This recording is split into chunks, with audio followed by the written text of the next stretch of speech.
Chuckling.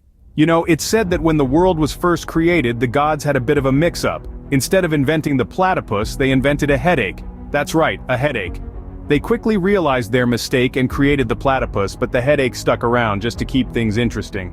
Now let's dive headfirst into a tale from the annals of mythology.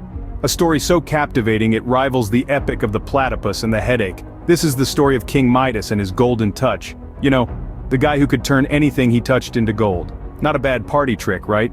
King Midas was a chap who had everything. Wealth, power, a kingdom, but he wanted more. He wished for the ability to turn anything he touched into gold. He thought it would solve all his problems. But as the saying goes, be careful what you wish for. One day, Dionysus, the god of wine and revelry, and let's face it, probably the god of bad decisions, granted Midas his wish. Suddenly, everything Midas touched turned to gold. His clothes, his food, his furniture, even his beloved daughter. Midas was horrified. His golden touch, which he thought would bring him happiness, had brought him nothing but misery.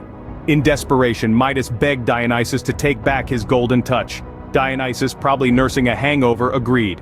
He told Midas to wash in the river Pactolus to reverse the spell. Midas did as he was told, and his golden touch was no more.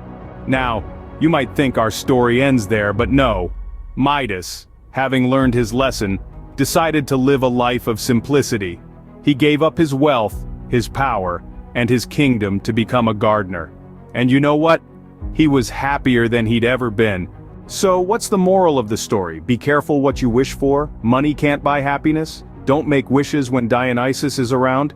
You could say any of these, but I'd like to think the real moral is, if you're going to wish for a superpower, maybe go for something a little less problematic, like being able to speak to squirrels. Now that's a power I could get behind. In conclusion, King Midas is a reminder that sometimes, the things we think we want the most can turn out to be our biggest headaches. Just like the gods and their accidental invention of the headache. And remember, if you ever come across Dionysus at a party, maybe just stick to the punch. Chuckling. Until next time, stay golden.